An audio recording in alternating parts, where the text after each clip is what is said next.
Alright. So, what is up, YouTube? It's been a while since I've done a video like this, and yeah, I'm gonna dive right into it.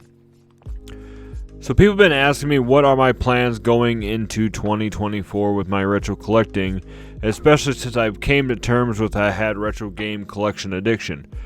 And over the past few weeks, months, and everything that we've been talking about this, I've also been just purging the collection, really going through and finding stuff that I want to keep and stuff that just needs to go. Has no reason being here, just sitting on the shelf, blah blah blah. And I've talked in the past how I was selling on Mercari, but I was usually doing massive purges just to my local game store to help support a local business, and also just because I was building up a lot of credit there. So as of right now, I think I have about $400 credit in this local mom and pop's video game store, and you know,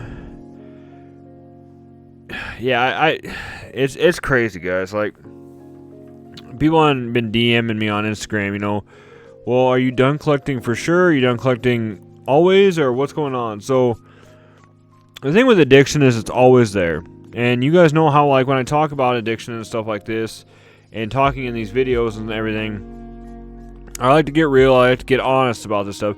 It really scares me to start actually snagging games again. So, like, the other day, or a couple weeks ago, I think I did my last big purge for 2023, and I talked about it in a different video.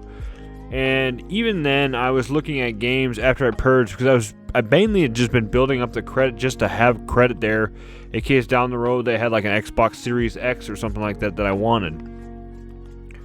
And even then, I was looking at games that I really didn't even really want. So, you know, like, God, I can't think of any off the top of my head. But it was like,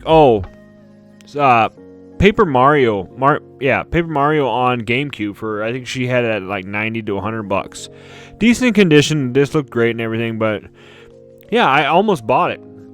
I was like, I have this $300, $400 in credit. I should just pick this game up and stash it with my GameCube collection. But then I was thinking in my mind, I was like, do I really need to do that right now? Like, I just got done getting rid of a bunch of stuff, and then do I plan on playing Paper Mario soon? And these kind of questions started rolling through my head, and I've talked about how I set up these rules recently to kind of hold back on this collecting habit. And it was really about just finding games that I have a connection with, games that I actually want to play.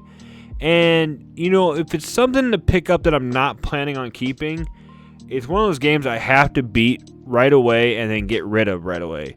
I did this in the past with Hogwarts Legacy. I picked that up almost brand new. I played through it, and when I was done with it, then I just resold it. It didn't sit on the shelf. It's not, you know, off to the side, because it was one of those games that I just wanted to play. I didn't have a connection with. Yes, I was a huge Harry Potter fan growing up with all the books and everything. Especially when I was very young when the original started coming out. But I was not wanting to keep it, so I sold it. And it was just been like, it's been very liberating. I've talked about that a lot, and a lot of you guys the comments have been amazing, and the support has been amazing for this, because, you know, it's very hard to admit addiction and actually do something about it. So I've been getting a lot of DMs of people reaching out, thanking me for these videos and helping, and it's been helping them, and it's just great to hear, guys. I love hearing it. Like I said, I want to be honest. I want to be raw. I love hearing that it's helping, and that's just step one right there, is admitting that you had the problem. So there you go. As for my plans for 2024 collecting, one of my main rules has been right now is not buying a game unless I beat a game. And so when Baldur's Gate, I was playing through Baldur's Gate 3. Game of the year, by the way. Some people are sour about that, but whatever. It's all fun and games, literally. But I had also wanted SpiderMan 2, because SpiderMan 2 came out after Baldur's Gate 3, but I was unable to pick up SpiderMan 2 until I finally beat Baldur's Gate 3. So now that I'm playing through Spider-Man 2, I can't pick up any games till I've either beat it or almost beat it. And I did buy a digital copy only because it was on sale for dirt cheap on, I think, PlayStation Network a couple weeks ago, or last week. It was the Symphony of the Night Castlevania collection with Rondo of Blood, I think, for like $3 or $4. So I was like, I gotta buy that because I've never played through Symphony of the Night, and that's one game I wanted to try here. Maybe that'll be the next game I do, and maybe I'll even do it on the channel. We'll see. So you guys can get my first reactions to it. But I think going into 2024, I'm going to put a lot of focus and a lot of thought into this because I don't want to run into what I happened before. But I think I'm mainly going to go after games to franchises that I love. Not necessarily love to play, but franchises that I love in general. So there's three or four main franchises that I'm huge on, and that's Resident Evil, Metal Gear Solid, Devil May Cry, and a lot of times just throwing in Zelda. I'm just huge into the Zelda lore. Like, I haven't beat every Zelda game, and that's something I wanted to do down the road. But I love the Zelda lore. I think one of my favorite books I have is the Hyrule Historia, and just the timeline in general, and just everything about the story I love. Now, needless to say, that doesn't mean as soon as January hits that I'm going to start dropping hundreds of dollars on these games.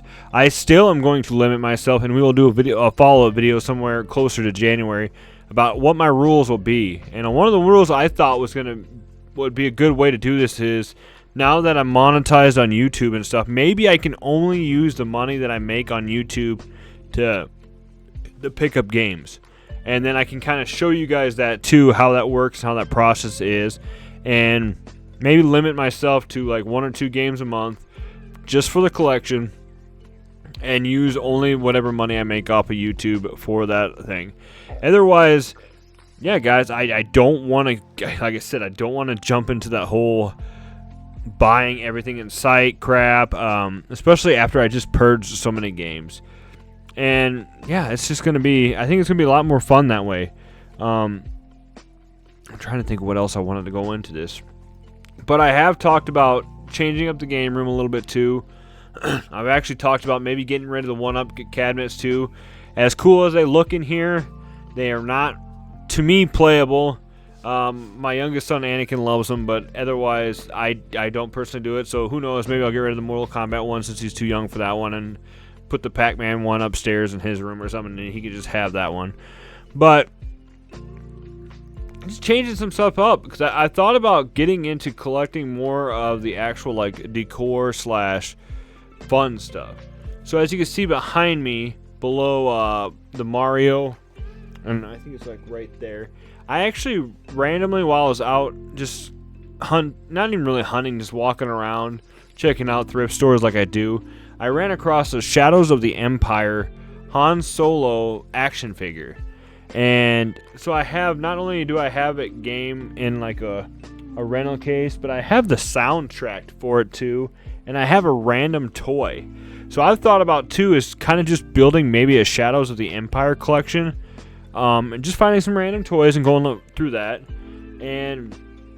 But one of my big things I think I'm going to do is I want to like invest in better shelving behind me, because I have like 3 or 4 cupboards that are all different colors and they're Frankenstein together. But we'll save that for a whole nother video. This video is just kind of tell you guys what's going on and what's going to be coming up. So 2024 I think is going to be the year where I just tell you to take it easy. I will do videos to progress how it's going.